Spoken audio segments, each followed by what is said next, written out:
You're the only person I wanna be next to. Everyone around me is telling me my next move. Even when I shine, brighter than a dime, they just wanna see me fail all the time. You should do this, you should do that. That's what haters do, man. You make one small mistake, they're like, nah, you're a bad dancer. Make one small note in the singing, nah, you're a bad singer. Like, what about all the other times, you know, all the good dancing and singing you've done? It's just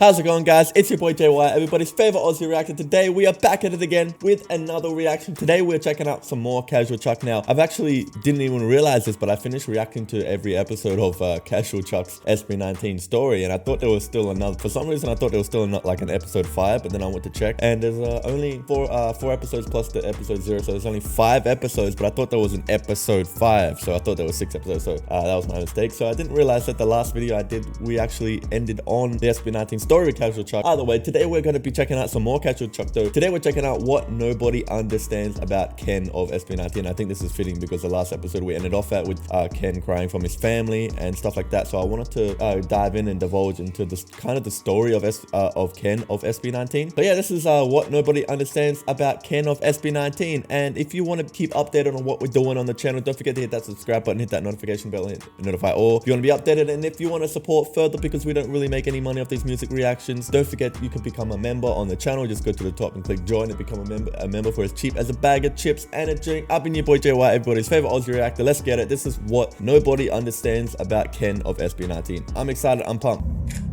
My boy Ken from the Pablo music video. What nobody understands about Ken of SB19. Oh, this editing, man. Editing's always so good. Okay. Like he makes mistakes for, wait, really? He makes mistakes to, I never really noticed that myself. Let me turn this down a little bit. I never really noticed Ken making any mistakes. Please stop it. Oh no. Oh no. Ken wasn't happy there. Ken is, in my opinion, the most successful idol in ppop history. Most fans see him as someone who's living the life most of us can only dream of. But in reality, there's a lot more going on behind all the glitz and glamour.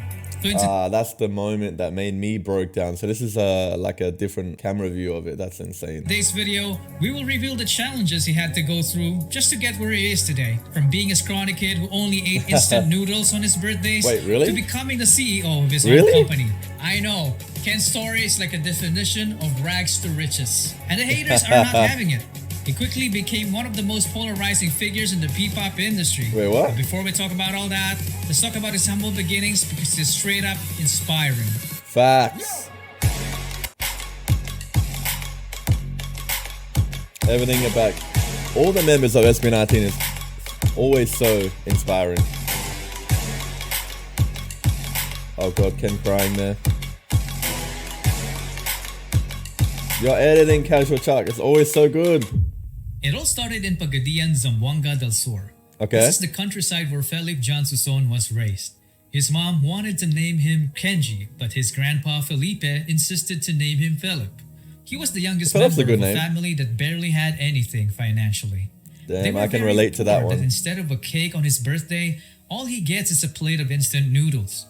Life was so hard. Okay, I can't relate to that because I still got a cake on my birthday, but at the same time, it was a very cheap cake. But I can relate with the instant noodle thing because during my childhood, I ate a lot of noodles, a lot. So I can really relate to that. Having fried chicken was heaven for him. So it quickly became his all-time Fried chicken favorite. is some pretty good, Because of this, stuff. Both of his parents had to go overseas to find better paying jobs to support the education of Ken Oh, so and they his had to older work sister. overseas. He had to be taken under the care of his grandparents. He then grew up in the church and his grandpa was the pastor.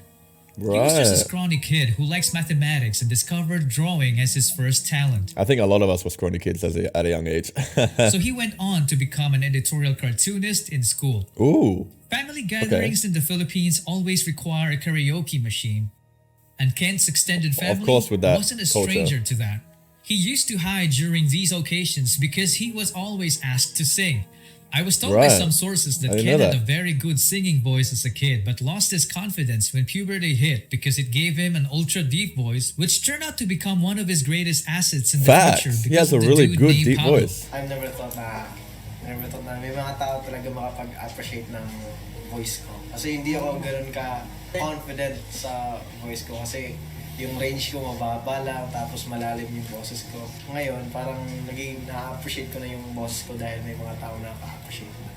My man Pablo appreciating Ken as an artist. You go, Pablo. My guy. That's my guy. Anyway, his newfound love for music got him to learn his first musical instrument without anyone teaching him. Oh, so wow. he ended up becoming a southpaw guitarist, but I still don't even know how to play as guitar. he learned more. He was also active in sports, representing his school in regional tournaments. He played some table tennis and sepak takraw as a spiker. For those who don't know, this position requires exceptional skills to perform explosive jumps to block and spike the ball. Oh, really? The teacher saw this potential that can translate into good dancing, so he was offered to join the dance club for better grades. He was hesitant at first, but when he tried, you all know what happened next. Of course. Watching his early clips feels like he was born to dance. Look at that. He was even hired by his school to choreograph some dance routines. He then moved to Cagayan de Oro to study architecture in college. He became a member of the dance crews called Excite, GA7, and Amigo 7. These last two crews were so good, in fact, Ken had a crewmate named Joshua who went on to become a member of a successful international idol group in the future called Z-Boys. They were beating everybody in the countryside, so there was no point in competing there anymore. It was time for the big leagues. They got invited to join major K-pop dance competitions, and this was the first time when Ken met other SB19 would-be members. Like Not Stell as and brothers, but as enemies. In one particular contest, they had to verse Josh each other. and Stell's crew defeated Ken's because they already had a GOAT status in the industry at the time. Ken accepted defeat gracefully and even asked to be trained by Josh, which actually surprised him because he thought Ken was a show-off. Kinausap niya po ako sabi niya sa akin, Idol Josh, gano'n mo tawag niya sa akin. Idol Josh. Pasali naman ako sa ano nyo, patraining naman ako sa grupo nyo, kahit sa gilid lang ako. But because of their distance, the training together never happened. So that's right, because Josh was the recruiter, right? Ken then went home to continue his studies. Damn. Fast forward to 2017, he received a message from Josh. It was an invite to audition for the 5th member spot of SB19. Oh, okay. But there's one problem. We all know Ken that, had no about money, that. so Josh was like, no problem, I'll take care of it. Ken then told his grandma Josh, man, such a nice guy to pay for someone that he believes in. Damn, that's so nice of Josh. My bias wrecker. And she was very hesitant because she thought it was a scam. His parents overseas would have automatically said no.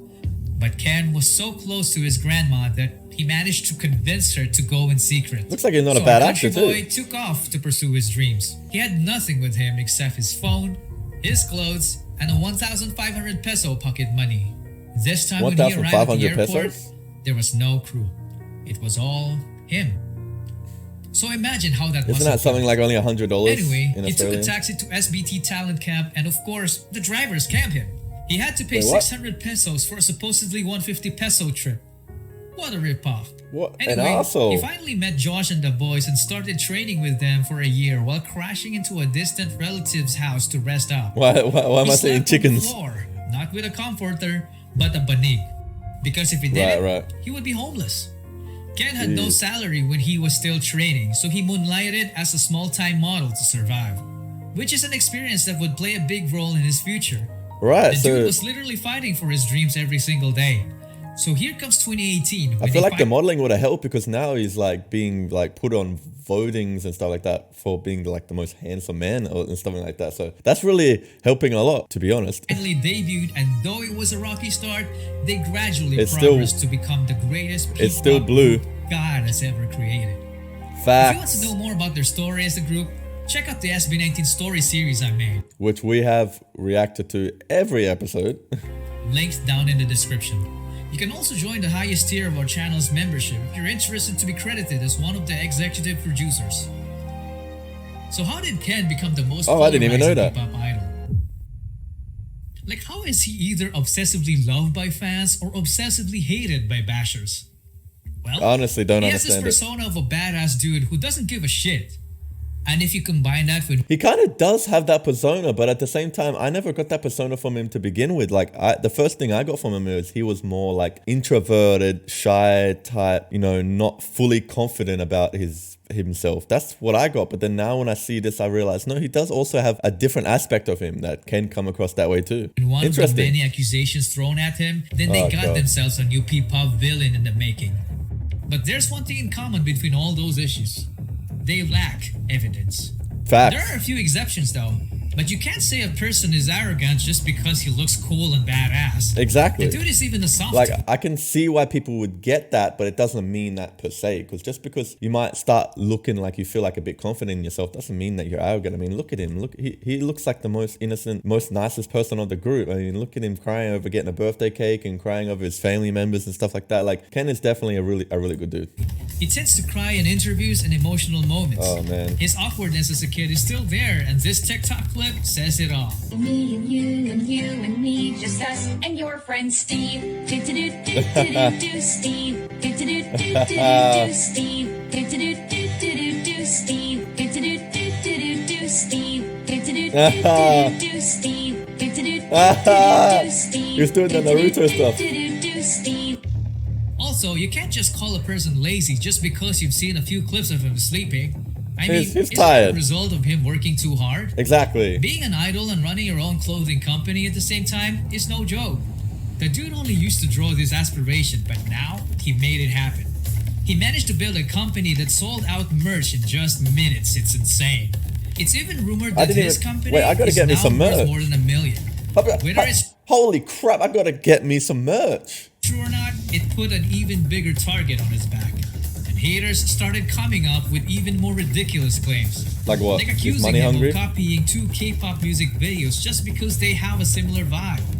This was easily debunked. Of though. course that would If you happen. want to check it out, I made a video about it. Link down in the description. Defending Phillips Bulan, so it was said that Bulan, he like copied Bulan or something. What? That is crazy.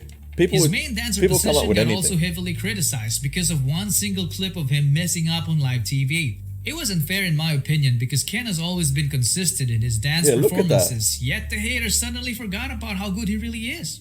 Makes one Ken mistake. never fired See, back. that's what haters would do. That's what haters do, man. You make one small mistake, they're like, no, you're a bad dancer. Make one small note in the singing, no, you're a bad singer. Like, what about all the other times, you know, all the good dancing and singing you've done? It just makes no sense. Or did he? Wait, what's this?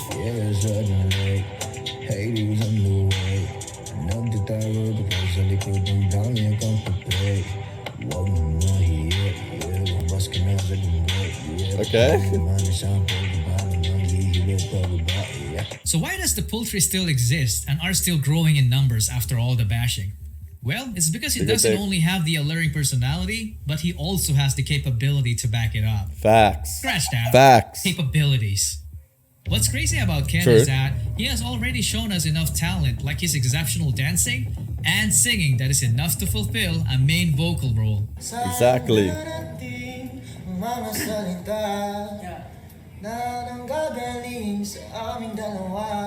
You see that singing voice? Fam has a deep voice like me, but can sing so amazing. I need to start getting some singing lessons. Ken, my boy, please give me some tips, give me some advice. I need to learn how to sing, my guy.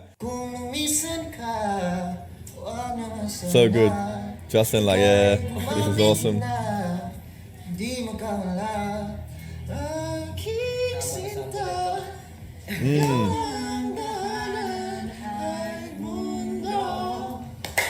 Yet he There still we has go. a lot of secrets. I'm telling you, man, this guy is a living anime character. I like the red hair. He does look like an anime character. I don't know why he got rid of it. Have you heard of an idol who is also a CEO? Not A really. dancer who is known for his aerial flips but never tells us that he can also breakdance. Oh, wow. A singer who writes and co-produces his own songs. A musician that plays guitar, keyboard, drums, and can even beatbox. I love this song too, Passionate in the background. A man who plays sports like basketball, billiards, volleyball, badminton, table tennis, boxing, and sepak takraw with decent proficiency. A skater boy, an artist, a It's so philanthropist, good, so amazing. and most especially, a man of faith. I initially thought that the Superior Sound brand was all about him, but I was quickly proven wrong when I found this Bible verse underneath his Bulan CD. Hebrews 1, 5-14. Oh, okay. The entire passage is lengthy, but it all boils down to Christ being the superior of all beings. I mean, all of us have different religions. Okay. Some don't even Interesting. have one. But I just respect people like him who stand firm Facts. behind their beliefs. Fact. As of today, Ken has established himself as an arguably the most successful P-pop idol and the richest among his co-members. And The it's just the richest. beginning. They're still on their way to introducing Filipino music to the world through the US as of the making of this video. And his group SB19 is the first one to ever do it. So what have we learned about Ken's story? For me, it was his persistence and willingness to take Facts. risks. It was his persistence, willingness to take risks, not listening to the hate, not listening to all the crap that he got online, and still pushing through being uncomfortable about his voice, still pushing through with his goals and his dreams and his ambitions to become what he wanted to become. And now look at him. He's an amazing Have you artist. ever noticed that sometimes it's your loved ones that said no to your aspirations? Because True. they care about you. They don't want you to fail and all that. Do you know how many people have had visions, ideas, and huge career moves that they were about to do, but they allowed the word no to stop them? Right. For all I know, you might be one of those people. The difference with Ken is that he never gave the power to the word no. Facts. It was his own grandma who tried to stop him, but he continued. The thing is, I don't really know how that feels because I never had my parents say no to me for what I wanted to do. And the main reason that was because I was never really fully open with them about my goals. Like, yeah, they knew I wanted to be a rapper. They knew I wanted to be an entertainer. They knew all these things, but they never knew how hard I was trying to make it a passion. They just thought I was doing it for a hobby on the side. I never really opened up with them, like told them and showed them like, no, I want to do this full time as a career type thing. And I don't think I still really have to this day. You know, I've always, they know about what I do, but they also know that I have a full-time job on the side, you know, on the main line, and I feel like they just think like it's not something that I will do like other than a hobby, which is not true. But so I never really had that no from my parents just because I was never really fully open with them. But I'm sure I could relate in the, you know, if in the past I was like, I don't want to go to school, I want to become a YouTuber, they'll probably be like, what do you want about? You're not going to make it doing that, especially since, you know, my father worked so hard and he still, you know, to this day hasn't really accomplished much, unfortunately. But yeah, so I can't really relate to that in that sense, but I do understand what they're saying. Yes, haters exist, but he didn't reject his own ideas just because Facts. they rejected his ideas. So talented, man. Haters hate because they feel small when your ideas start turning into reality. He once said in an interview that success is the best revenge. Facts. So he stopped killing them with kindness. To this day, Ken has been torturing them with success. And that's how it's done.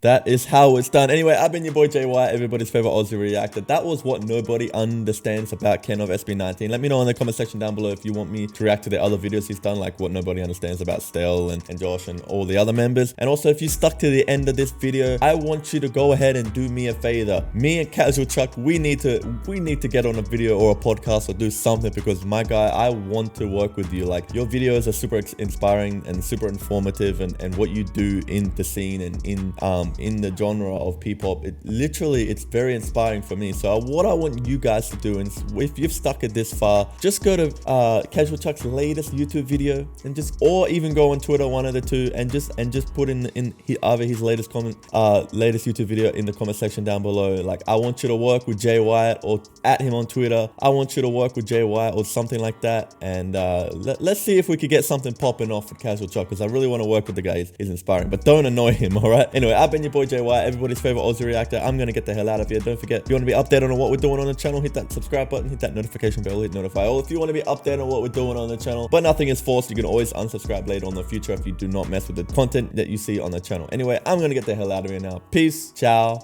bye.